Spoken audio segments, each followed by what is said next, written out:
आपको लगेगा नहीं कि क्या हुआ, मैं कहां भ्रष्ट हुआ, ऐसी जगह खड़े हो जाओगे कि जान भी नहीं पाओगे कि मैं कहां चढ़ रहा था, दोबारा उत्साह भी नहीं आ पाएगा। अभी बच्चा ना तो लोक को जानता है, ना परलोक को जानता है, ना हित को जानता है, ना अहित को जानता है। अभी उसका ब्रह्मचर्य किसी काम लायक नहीं हुआ और वो उतर गया व्यभिचार में, क्या होगा उसका जीवन। अगर आप वाणी में संयम में रहते हैं ना, वो और भजन करते हैं और सत्य बोलते हैं, तो आप जो बोलेंगे वही होगा। श्रवणेंद्री से गंदी बातें सुने, वाणी से गंदी बातें बोले, रसेंद्री से गंदा भोजन करें और सोचे ब्रह्मचर्य रह जाएंगे, तो बिल्कुल नहीं, कदापि नहीं। ब्रह्मचर्य कोई खिलवाड़ नहीं है। अब जो इस मार्ग पर, अध्यात्म मार्ग पर, आनंद मार्ग पर चलना चाहते हैं, तो उनको एक इंद्रिय के संयम के लिए पांचों इंद्रियों पर संयम करना होगा, ज्ञान इंद्रियों पर। एक बात सुधारने के लिए ब्रह्मचर्य का रक्षा तभी वो उपासक कर सकता है जब सर्वतोभावेन ब्रह्मचर्य होगा। एक जनेन्द्रीय के ही ब्रह्मचर्य की पुष्टता का जब आप लक्ष्य कर लोगे, तो उसकी पुष्टता के लिए आपको सर्वतोभावेन ब्रह्मचर्य धारण करना पड़ेगा। सर्वतोभावेन नेत्र का ब्रह्मचर्य, जो नेत्र किसी को भी देखकर भोग कामना कर लेते हैं, भोग बुद्धि से देखते हैं वस्तु को, व्यक्ति को, किसी को भी, ये नेत्र से व्यभिचार हो रहा है। इसीलिए सावधान रहना चाहिए। जैसे नाटक, सिनेमा आदि हैं, वहां तो जान रहे हो चित्र हैं, पर उनमें जो अभिनय करने वाले जन हैं वो तो संसारी जन ही है ना। उनका पहनावा, ओढ़ावा, हाव भाव, अंग प्रत्यंग, अगर आप भगवत भाव से युक्त है तो संपूर्ण सृष्टि में कहीं भी दृष्टि जाए अपने प्रभु की भावना होती है। पर वहां तक पहुंचने के लिए आपको ये त्यागना होगा ना। आप किसी का अनुकरण न करें, आप अपनी स्थिति को देखें।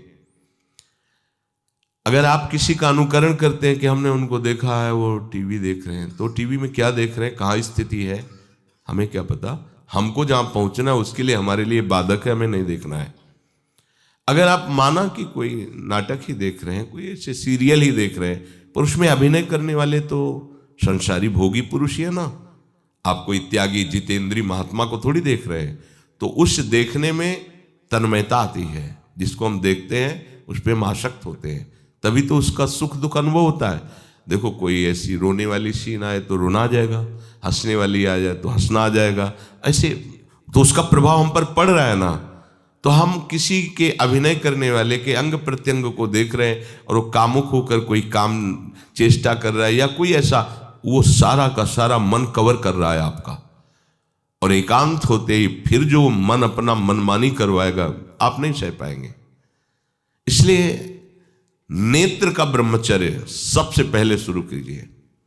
आपको वो चीज नहीं देखनी, वो बात नहीं पढ़नी, वो दृश्य नहीं। श्रीमद् भागवत में वर्णन है, कोई पशु पक्षी भी मैथुन कर रहा हो, अचानक दृष्टि गई तो मानसिक प्रणाम करके दोबारा दृष्टि नहीं जानी चाहिए। इसीलिए लिखा है कि आप एक धनुष भूमि को देखकर, एक धनुष, इसमें किसी की हानि नहीं होगी, आपकी भी हानि नहीं होगी। आप एक धनुष भूमि देख करके ही चलिए। मतलब बहुत लंबी दूरी देखने की जरूरत नहीं है, बहुत दृष्टि उठा करके इधर उधर गर्दन हिलाने की जरूरत नहीं है। और जैसे कि कोई टक्कर मार सकता है, तो देखो जिनको प्रारब्धानुसार टक्कर लगनी होती है ना, वो चाहे जितनी सावधानी से चलो, वो प्रारब्ध आकर के दंड देता है। अन्यथा सीम की चाप सके को तासु, बड़ रखवार रमापति जासु। आप जा रहे हो भगवत चिंतन करते हुए, तो प्रभु का नाम आपका पहरेदार अंग रक्षक है, कोई बाल भी बांका नहीं कर सकता। आपका प्रारब्ध यदि आया है, प्रभु से पास हो गया है कि आपको ये दंड मिलना चाहिए, फिर मिलेगा। आप निश्चिंत रहिए, निर्भय रहिए। प्रभु का जो विधान है वो मंगल करने वाला है। देखो इतने बड़े महापुरुष पूज्य श्री राधा बाबा, श्री आद्याशक्ति भगवती की प्रसन्नता की आराधना कर रहे हैं, क्योंकि श्री कृष्ण हमारे पति हों, इस सिद्धांत की पुष्टता के लिए। और पैर फिसल जाता है, स्नान करने जाते हैं, खड़ाऊं पहने हुए थे और अंग टूट जाता है, दवा नहीं लेते, बांस की खिपचाल बांधकर पुनः अनुष्ठान में बैठते हैं। बलिहारी ऐसी सामर्थ्य की, ये भागवतिक प्रारब्ध ऐसे महापुरुषों को भी दंड दे देता है। देखो ना, ऐसे महापुरुष जो ऐसी ऊंचाई पर पहुंचे हैं और इतने भागवत भजन में नियम निष्ठ है, उनको भी प्रारब्ध दंड दे रहा है शरीर को। तो अपने को इससे निश्चिंत हो जाना है। जो होना है उसे रोक नहीं सकते, जो नहीं होना उसे कोई कर नहीं सकता। अपने आराध्य देव के चिंतन में ज्यादा नेत्रों को इधर उधर दौड़ाने की जरूरत नहीं है। नेत्र का ब्रह्मचर्य, फिर वाणी का ब्रह्मचर्य, बहुत बड़ा प्रभाव पड़ता है इससे। यदि आप जवान से अश्लील बातें, गंदी बातें, कामुक बातें करेंगे तो आप ब्रह्मचर्य रह ही नहीं सकते। अगर आप वाणी से परस्पर शरीर आकर्षण वाली बातें करेंगे, बट उसको देखा तुमने क्या, बस आप गए। चाहे वो स्त्री शरीरधारी साधक हो या पुरुष शरीरधारी, परस्पर आकर्षण संबंधी यदि वाणी खुली आपकी, तो वाणी के व्यभिचार से आपका जनेंद्री का व्यभिचार प्रारंभ हो जाएगा। आप रोक नहीं सकते, नहीं रोक सकते। इसलिए वाणी से भी कोई ऐसी वार्ता ना कीजिए जिससे आपके अंदर काम वेदना बढ़े। श्रवणेंद्री का, कान से गंदी बातें, व्यभिचार की बातें, कामुक बातें सुनना जिससे हमारे हृदय में कामना जग जाए, बिल्कुल नहीं। भले वो किसी को लेकर टीका टिप्पणी की जा रही हो, देखो वो साधक है, उसको हमने देखा वहां ऐसे देख रहा था, वैसे कर रहा था, वो तो आपको समझ में आ रहा है कि किसी साधक की बात कर रहे हैं, वो तुम्हारे नाश के लिए उपाय कर रहे हैं जो आपको ऐसी बात बता रहे हैं। क्यों? क्योंकि आप भी तो साधक हैं। श्रवणेंद्री का व्यभिचार हो रहा है। आराध्य देव के सिवा और कोई बात कान से सुनना उसे व्यभिचार कहते हैं। इसलिए महाप्रभु कहते श्रवण फूटो जो अन सुनो। ऐसा हमारा अगर कान कुछ और सुने तो फूट जाए, नेत्र कुछ और देखें तो ये नेत्र नष्ट हो जाए, वाणी कुछ और बोले तो मुख हो जाए। हमारी श्रवणेंद्री का व्यभिचार नहीं होना चाहिए। धर्म की बात, अपने आराध्य देव की बात, शास्त्र सम्मत बात हम श्रवण करें। अन्यथा अगर कोई ऐसा मित्र है या हमारा साथ में रहने वाला है, कोई किसी भी साधक की को लेकर बात कर रहा है, तो भी हमें कान में उंगली डाले नहीं। हम कोई ईश्वर थोड़ी कि हम किसी को संभाल लेंगे, हम अपने को नहीं संभाल पा रहे। हमारे सामने किसी की बात मत करो, ऐसी करना है तो प्रभु की चर्चा करो, अन्यथा मत करो। तो अगर आप श्रवणेंद्री का ब्रह्मचर्य, वाकेंद्री का ब्रह्मचर्य, नेत्रेंद्री का ब्रह्मचर्य और त्वगेंद्री का ब्रह्मचर्य, अनावश्यक किसी को स्पर्श मत करो। परस्पर विरोधी शरीर को तो भूल कर मत करो। विरोधी शरीर जैसे हमारा पुरुष शरीर है, सामने स्त्री शरीर है, तो किसी भी तरह से सेवा के लिए संकेत करना या किसी भी सेवा के लेन देन में बचाव पक्ष में रहो। यहां रख दीजिए सामान, फिर आप उठा लीजिए। सीधे हाथ में सामान लेना नहीं, सीधे हाथ में सामान देना नहीं, जमीन में रख दीजिए। बहुत पवित्र है तो आप कुर्सी पे जो भी आसन उसका हाथ में लेने का नहीं। परस्पर विरोधी भाव वाले शरीरों का स्पर्श बिल्कुल निषेध है, किसी भी कारण से न किया जाए। मान लीजिएगा ये बहुत मतलब आवश्यक है, यदि आप इसमें चूक कर गए तो धीरे धीरे आप फिसल के वहीं खड़े हो जाएंगे जहां से चढ़ना मुश्किल है। किसी भी साधिका को, किसी भी साधक को परस्पर लेन देन हाथ में नहीं करना चाहिए। मानो हमारी बात, आपको माला देनी, चौकी पे विराजमान करो, हम उठा लेंगे। हमें कोई सामग्री, ये सामान रखिए, आप उठा लीजिएगा। कभी भी कोई भी परस्पर मुस्कुराहट, बातचीत, ऐसे कोई इशारे यदि दिखाई दे तो आप बचो और उसको बचाओ। साधक है, साधिका है, उससे गलती हो सकती है, आपसे भी गलती हो सकती है। आप सत्संग सुनते हैं, आपको लगा कि इसकी मुस्कुराहट, इसकी कुछ चेष्टा ऐसी दिखाई दे रही है जो हमारे अंदर कामुकता पैदा कर सकती है, उसको भी बचाओ और स्वयं बचो तो भगवान आप पर प्रसन्न हो जाएंगे। वो देख रहे हैं अंदर की बात। साधक को बहुत सावधान रहने की आवश्यकता। ये इसको खिलवाड़ मत समझो, इसीलिए कह रहे हैं ये अध्यात्म है, ये परमार्थ है। आपको लगेगा नहीं कि क्या हुआ, मैं कहां भ्रष्ट हुआ, ऐसी जगह खड़े हो जाओगे कि जान भी नहीं पाओगे कि मैं कहां चढ़ रहा था, दोबारा उत्साह भी नहीं आ पाएगा। बात अच्छे से समझ लीजिए। तो हमारी त्वगेंद्री का व्यभिचार ना होने पावे, सहसा किसी का इस पर, किसी की भी अगर सेवा करने का सौभाग्य मिले, फिर उसमें ये प्रश्न नहीं उठता।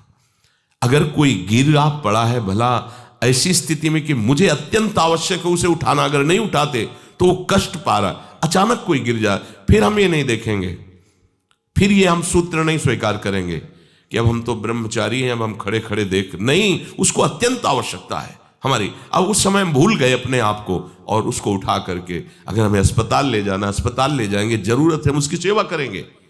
सावधान, वो भगवत भाव से की हुई सेवा तुम्हारे अंदर आध्यात्मिक शक्ति पैदा करेगी, काम भावना नहीं पैदा करेगी।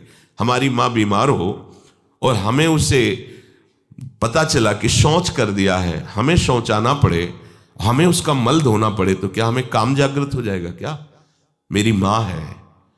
हमारी बुद्धि कभी ऐसी नहीं होगी। आपका पिता है, आप लड़की हो, कोई दूसरा रह नहीं गया और वो बीमार है, आपको ऐसी क्या काम जागृत हो जाएगा? क्या अगर ऐसी सेवा में काम जागृत होता तो कोई नर्स ही अस्पताल में नहीं होती। हर सेवा उसको करनी होती है, नर्स को, चाहे वो स्त्री शरीर हो चाहे पुरुष शरीर हो, परस्पर विरोधी शरीरों की सेवा, पर कहीं काम थोड़ी जागृत होता है, क्योंकि उसको अपने सेवा धर्म से मतलब है।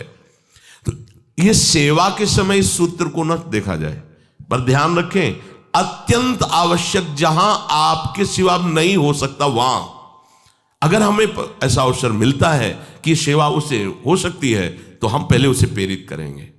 और अगर ऐसा है कि अब कोई नहीं है, फिर हमारा परम धर्म जागृत हो जाता है परहित का।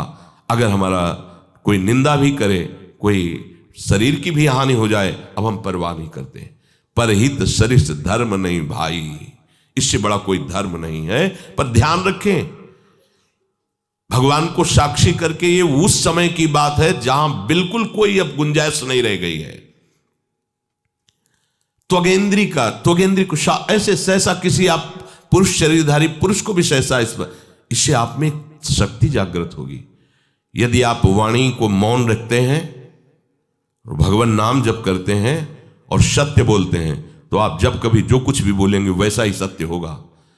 गांधारी जी ने कोई तप नहीं किया था। जब सुना कि मेरा ब्याह धृतराष्ट्र से हो रहा है जो बाह्य नेत्र रहित है, उसी समय पट्टी बांध ली कि जब मेरा पति संसार को नहीं देख सकता तो मैं भी संसार को नहीं देखूं। जब मेरा पति मेरे रूप को नहीं देख सकता तो मैं भी किसी के रूप को नहीं देख, पट्टी बांध ली थी।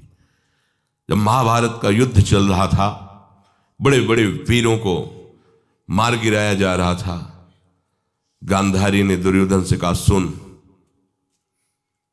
मुझे पता है कि भीम की गदा को तो झेल नहीं पाएगा, क्योंकि सबसे बड़ी बात भगवान का वरद हस्त उनके ऊपर है। दूसरी बात, वो पवन पुत्र है, वो जब अपने आवेश में आ जाएगा तो तेरी सामर्थ्य नहीं कि उसकी गदा के प्रहार को तू सह सके। पर मैं तुझे शक्ति प्रदान करूंगी। मैं एक पतिव्रता हूं, आज तक कभी पति का वरण करने के बाद कुछ देखा नहीं है। मैं अपने नेत्रों की पट्टी खोलूंगी, तू नग्न होकर मेरे सामने आ जाना। मेरी दृष्टि पड़ते ही वज्र का शरीर तेरा हो जाएगा। किसी की सामर्थ्य नहीं कि तेरे उस अंगों को तोड़ सके। भगवान सब कुछ जानने वाले हैं। भगवान भक्त पक्षपाती होते। भगवान का स्वभाव भक्त का पक्षपात लेना होता है। वो अपने महल से कॉरिडोर से जा रहा था गांधारी जी के पास, भगवान आ गए चट से, तो तुरंत उसने हाथ ऐसे लगा लिया। मुझे शर्म आनी चाहिए यार, तो हस्तिनापुर के सम्राट पद पर अभिषिक्त होने के लिए तैयारी कर रहा है, नंगे घूम रहा है गली में। उसने कहा, गली में नहीं, माँ के सामने जा रहा है। अरे कोई बच्चा है, ऐसे जाया जाता है माँ के सामने? उसने कहा, माँ ने कहा है कि हम पट्टी खोलकर तुम्हें देख लेंगी तो तुम्हारा शरीर वज्र का। चलो माना, माँ की आज्ञा का पालन करो, थोड़ा इन अंगों को तो ढक लो। तुम तो बड़े हो, कोई बच्चे थोड़ी माँ के सामने ऐसे चले जाओगे, ढकना चाहिए तुम्हें। वापस कर दिया।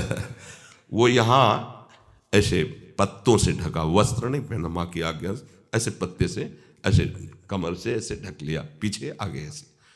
गांधारी जी ने पट्टी खोली और जे ही देखा पूरा शरीर वज्र का हो। तो ये क्या किया तूने, कमर में क्यों बांध लिया? बोले शर्म लगती थी। कैसे आपके? बोले यहीं से मारा जाएगा। भीम की गदा का प्रहार तेरी इसी जंघा और कमर को तोड़ देगा, तेरी मृत्यु। मान गई, प्रभु के विधान के आगे किसी का बल काम नहीं करता। गांधारी, ये केवल आंख में पट्टी बांधने की सामर्थ्य थी कि मेरा पति यदि अंधा है तो मैं भी किसी रूप को नहीं देखूंगी। अगर आप वाणी में संयम में रहते हैं ना, वो और भजन करते हैं और सत्य बोलते हैं, तो आप जो बोलेंगे वही होगा। पर ऐसा कुछ अनर्थ वो बोलता ही नहीं, क्योंकि ऐसा संयमी जान जाता है कि इन सब का फल भगवत प्राप्ति है, किसी को कष्ट देना नहीं है। एक एक इंद्री का जब आप ब्रह्मचर्य संयम करोगे तब आपका वीर संयम होगा। ध्यान रखना, आप नेत्रेंद्री से गंदे चित्र देखें, श्रवणेंद्री से गंदी बातें सुने, वाणी से गंदी बातें बोलें, रसेंद्री से गंदा भोजन करें और सोचे ब्रह्मचर्य रह जाएंगे, तो बिल्कुल नहीं, कदापि नहीं। ब्रह्मचर्य कोई खिलवाड़ नहीं है। जो ये तो हुआ इंद्रियों का, फिर आता है अंतःकरण का ब्रह्मचर्य। हमारा मन काम की तरफ तभी जाता है जब उसको निज सुख नहीं मिलता। ध्यान रखना, सृष्टि में जितने भी दुर्गुण दुराचार होते हैं उनमें दो प्रधान होते हैं, एक काम भोग और एक धन, और सब छोटी मोटी बातें हैं। प्रायः जितने भी हिंसा होंगी, जितनी भी भयानक घटनाएं होंगी, भयानक युद्ध होगा, उन दो में अंतर्गत ही होगा, दो के अंतर्गत ही होगा। या उसका कहीं ना कहीं काम से संबंध, स्त्री संबंध से या धन संबंध से है। चाहे जो भी घटना हो उसको देख लेना, प्रधानता दो में ही होगा, कंचन और कामिनी। कीर्ति में कीर्तिवान तो कोई कोई बिरले ही होते हैं, तो वो तो बहुत आगे की बातें हैं। पर प्रायः जितने भी युद्ध हैं, जितनी भी हिंसा है, जितना भी भयानक कुकृत्य है, इन दो में ही होता है। उपासक को ये बात समझनी चाहिए, मन को समझाना चाहिए, सच्ची मानी। मतलब वाणी में शब्द नहीं होता इन बातों को बताने का, यदि कहीं मन को समझाना चाहिए। देखो, अपने लोग उपासक हैं, हम जहां जहां आसक्त हो रहे हैं उसमें हमारे मन का केवल भ्रम है। शरीर के द्वारों में कहीं सुख है, घृणित द्वारों में कहीं सुख है। अगर सुख होता तो इनके भोगने के बाद हृदय कह देता कि अब कछुनाथ न चाहिए मोरे, शांत हो जाता। फिर ऐसा क्यों होता है कि उसको एक जगह तृप्ति नहीं होती, क्योंकि वहां सुख है नहीं। फिर सोचता है शायद उसमें हो, उसमें हो, उसमें हो। पूरे के पूरे युग के युग व्यतीत हो गए, कल्प के कल्प व्यतीत हो गए भोगते हुए, क्या सुख मिला? क्या स्त्री शरीर सोचता है पुरुष शरीर में सुख है, पुरुष शरीर सोचता है स्त्री शरीर में सुख है, या आदि आदि। अगर सुख होता तो पूरे ब्रह्मांड में पशु पक्षी कीड़ा मकोड़ा सब मैथुन धर्म से युक्त हैं, ये सब सुखी हो जाते हैं ना। जो जितना भोगा सकते उतना ही दुखी। देख लो, अशांत, क्लिष्ट, परेशान और पापाचरण युक्त, ये क्या है? मन को समझाइए। वैरागी भगवत मार्ग का पथिक मन के द्वारा ऑपरेशन करता है हर वस्तु का। ये सब, इसको ऐसा ना समझे कि बड़ी गुप्त बातें हैं। गुप्त बातें हैं प्रिया प्रीतम के दिव्य चिदानंदमय रहस्य की, ये गुप्त बातें नहीं, इनको समझो खोल करके। यदि आप किसी भी तरह से हस्तमैथुन आदि के द्वारा, गंदे दृश्य देख करके, गंदी क्रियाओं के द्वारा आप अपना नाश करते रहेंगे, तो ना आप इस लोक में सुखी रहेंगे ना परलोक में।